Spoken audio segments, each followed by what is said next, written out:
नमस्कार दोस्तों। तो चलिए शुरुआत करते हैं निशुंभ के वध यानी 9वें अध्याय से। राजा ने कहा, हे ऋषिराज, आपने रक्तबीज के वध से संबंधित रखने वाला वृत्तांत मुझे सुनाया। अब मैं रक्तबीज के मरने के पश्चात क्रोध में भरे हुए शुंभ व निशुंभ ने जो कर्म किए वह सुनना चाहता हूँ। महर्षि मेधा ने कहा, रक्तबीज के मारे जाने पर शुंभ और निशुंभ को बड़ा क्रोध आया और अपनी बहुत बड़ी सेना का इस प्रकार सर्वनाश होते देखकर निशुंभ देवी पर आक्रमण करने के लिए दौड़ा। उसके साथ बहुत से बड़े बड़े असुर देवी को मारने के हेतु दौड़े और महापराक्रमी शुंभ अपनी सेना सहित चंडिका को मारने के लिए आगे बढ़ा। फिर शुंभ और निशुंभ का देवी से घोर युद्ध होने लगा और वह दोनों असुर इस प्रकार देवी पर बाण फेंकने लगे जैसे मेघों से वर्षा हो रही हो। उन दोनों के चलाए हुए बाणों को देवी ने अपने बाणों से काट डाला और अपने शस्त्रों की वर्षा से उन दैत्यों को चोट पहुंचाई। निशुंभ ने तीक्ष्ण तलवार और चमकती हुई ढाल लेकर देवी के सींग पर आक्रमण किया। अपने वाहन को चोट लगती हुई देखकर देवी ने शूरप नामक बाण से निशुंभ की तलवार व ढाल दोनों को ही काट डाला। तलवार और ढाल कट जाने पर निशुंभ ने देवी पर शक्ति से प्रहार किया।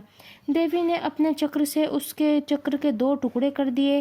फिर क्या था, दैत्य क्रोध के मारे जल भुन गया और उसने देवी को मारने के लिए उसकी ओर शूल फेंका, किंतु देवी ने अपने मुक्के से उसे चूर चूर कर डाला। फिर उसने देवी पर गदे से प्रहार किया। देवी ने त्रिशूल से गधे को भस्म कर डाला। इसके पश्चात वह फरसा हाथ में लेकर देवी की ओर लपका। देवी ने अपने तीखे बाणों से उसे धरती पर सुला दिया। अपने पराक्रमी भाई निशुंभ के इस प्रकार मारे जाने पर शुंभ क्रोध में भरकर देवी को मारने के लिए दौड़ा। वह रथ में बैठा हुआ उत्तम आयुधों से सुशोभित अपनी 8 बड़ी बड़ी भुजाओं से सारे आकाश को ढके हुए था। शुंभ को आता हुआ देखकर देवी ने अपना शंख बजाया और धनुष की टंकार का भी अत्यंत दुस्सह शब्द किया। साथ ही अपने घंटे के शब्द से, जो कि संपूर्ण दैत्य सेना के तेज को नष्ट करने वाला था, संपूर्ण दिशाओं को व्याप्त कर दिया। इसके पश्चात देवी ने के सिंह ने भी अपनी दहाड़ जिसे सुनकर बड़े बड़े बलवानों का मद चूर चूर हो जाता था, आकाश, पृथ्वी और 10 दिशाओं को पूरित कर दिया। फिर आकाश में उछली काली ने अपने दांतों तथा हाथों को पृथ्वी पर पटका। इससे ऐसा होने से एक शब्द हुआ जिससे कि पहले के सारे सभी शब्द शांत हो गए। इसके पश्चात शिवदूती ने असुरों के लिए भय उत्पन्न करने वाला अट्टहास किया। हे राजन, फिर शुंभ के सिंहनाद से 3 लोग व्यापात करने लगे और उनकी प्रतिध्वनि से ऐसा घोर शब्द हुआ जिसे इससे पहले के सभी शब्दों को जीत लिया। शुंभ के छोड़े बाणों को देवी ने, देवी के छोड़े बाणों को शुंभ ने अपने बाणों से काटकर सैकड़ों हजारों टुकड़ों में परिवर्तित कर दिया। इसके पश्चात जब चंडिका ने क्रोध में भरकर शुंभ और को त्रिशूल से मारा तो वह मूर्छित होकर पृथ्वी पर गिर पड़ा। जब उसकी मूर्छा दूर हो गई तो वह धनुष लेकर आया और अपने बाणों से देवी काली तथा सिंह को घायल कर दिया।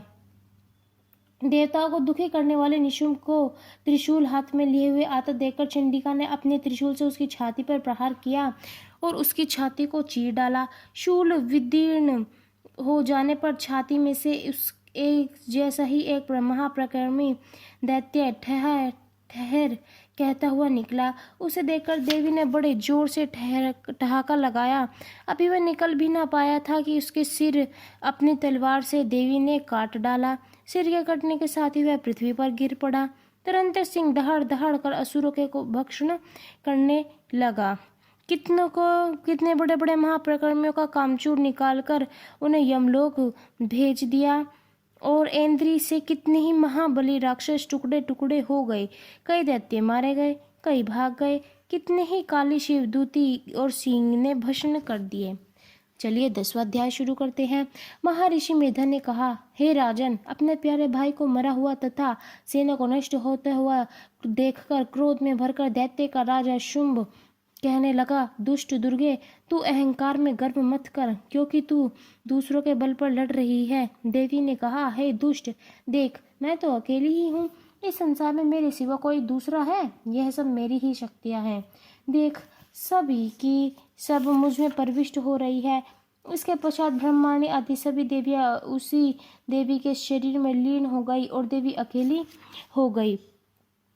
अंबिका देवी ने सैकड़ों अस्त्र शस्त्र छोड़े। उधर दैत्यराज ने भयंकर अस्त्रों शस्त्रों का प्रहार करके आरंभ करने लगा। दैत्य ने जब सैकड़ों बाण छोड़कर देवी को ठग दिया तो क्रोध में भरकर देवी ने अपने बाणों से उसके धनुष को नष्ट कर डाला। फिर दैत्य का घोड़ा उसकी तीक्ष्ण अरे रुक जा यार देवी की ओर चमकती हुई ढाल को लेकर दौड़ा, किंतु जब वह देवी के समीप पहुंचा तो देवी ने अपने तीक्ष्ण बाणों से उसकी चमकने वाले ढाल को भी काट डाला।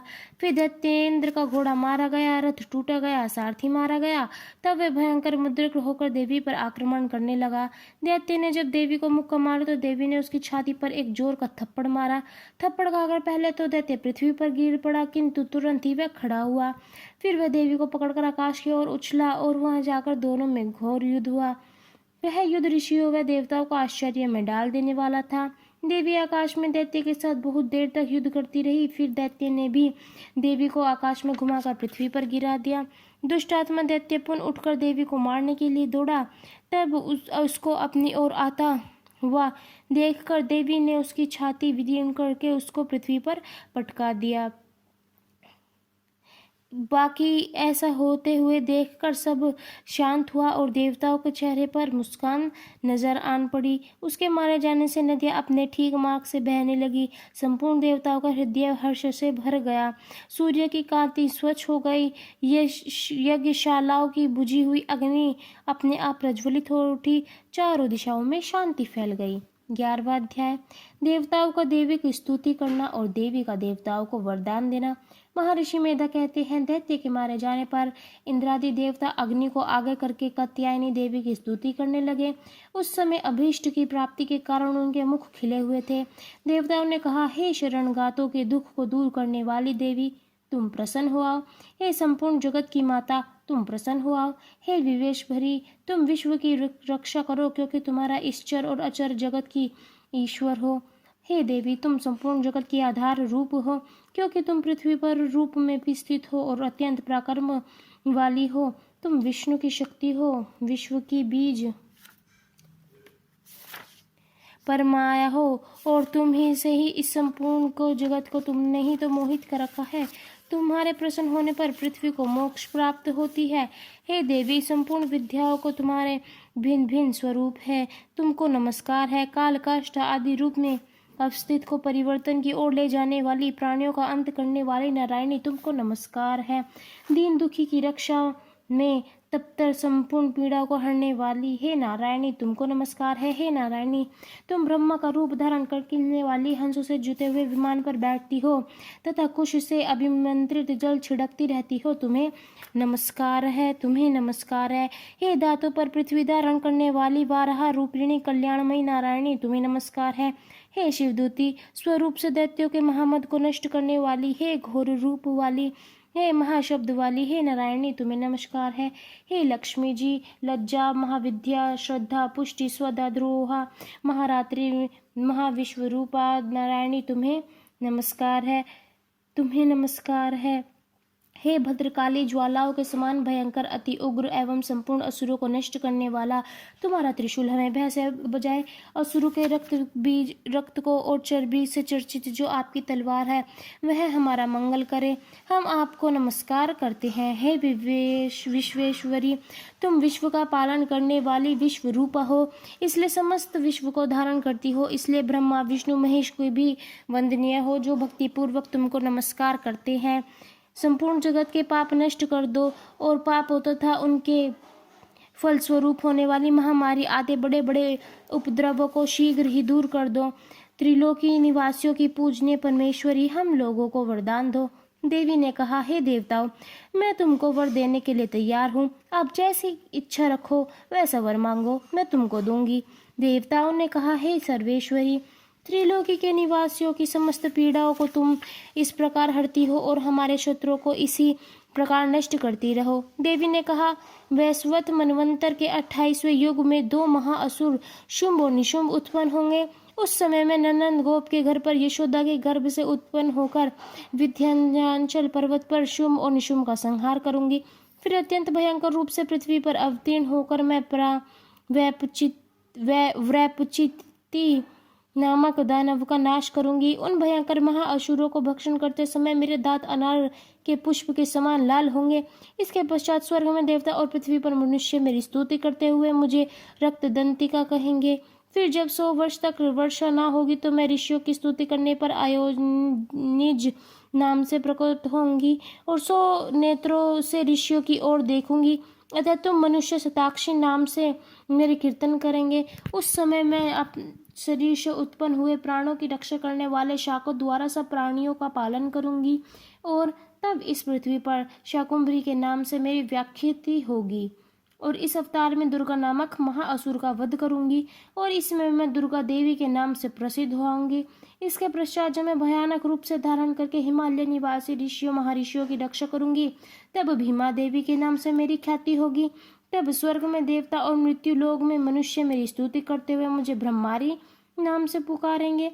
इस प्रकार जब जब पृथ्वी पर राक्षसों की पीड़ित होगी तब तब मैं अवृत्तिक होकर शत्रुओं का नाश करूंगी। तो चलिए शुरुआत करते हैं 12वें अध्याय की।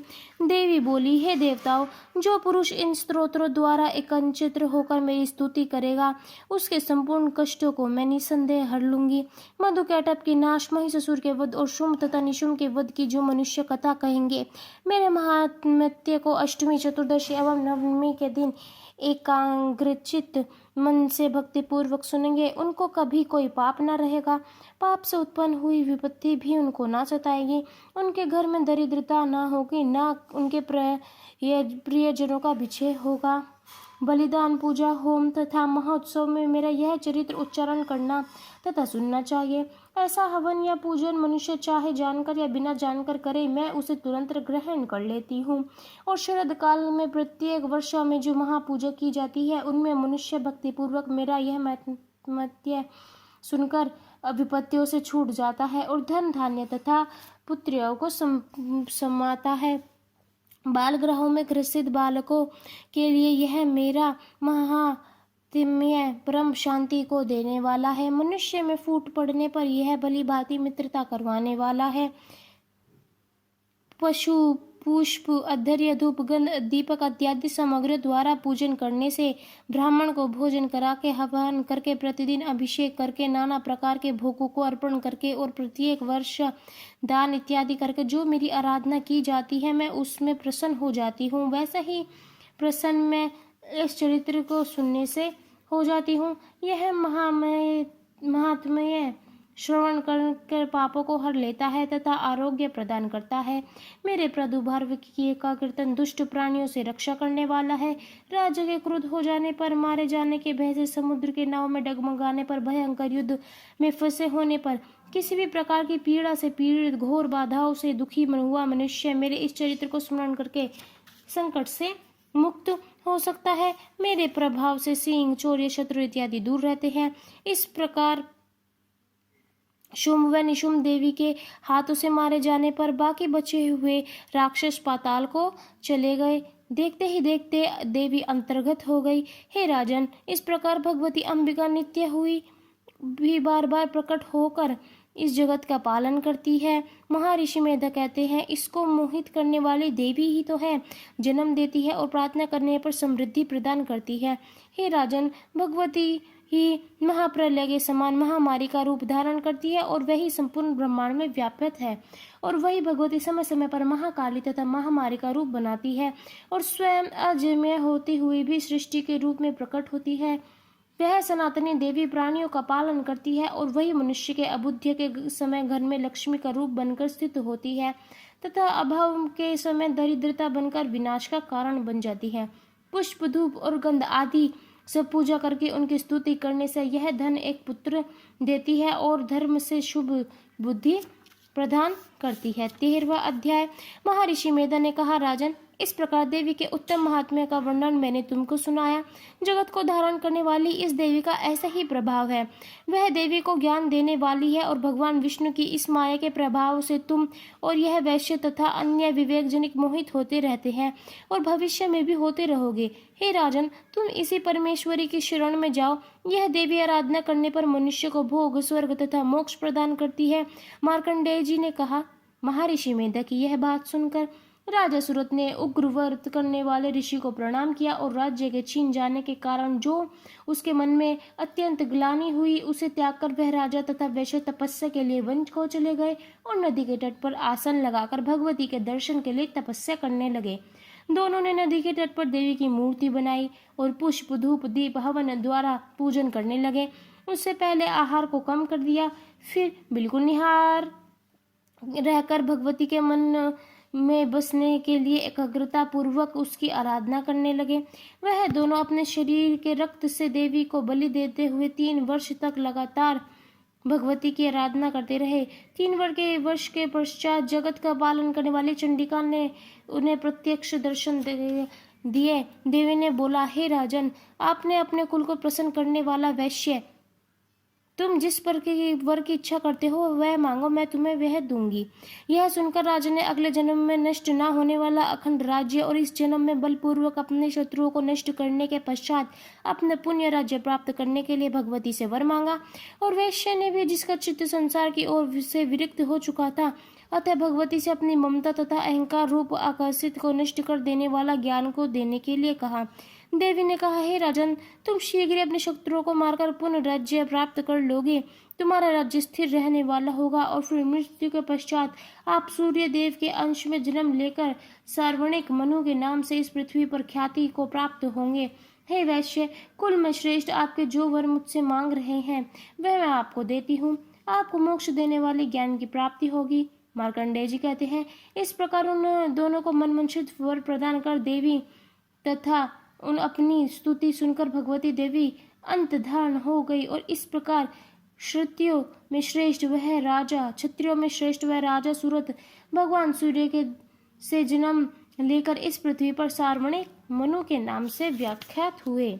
तो यहाँ पर हमारे सारे पाठ खत्म होते हैं। अगर आपको वीडियो पसंद आई है तो चैनल को लाइक शेयर सब्सक्राइब जरूर करें।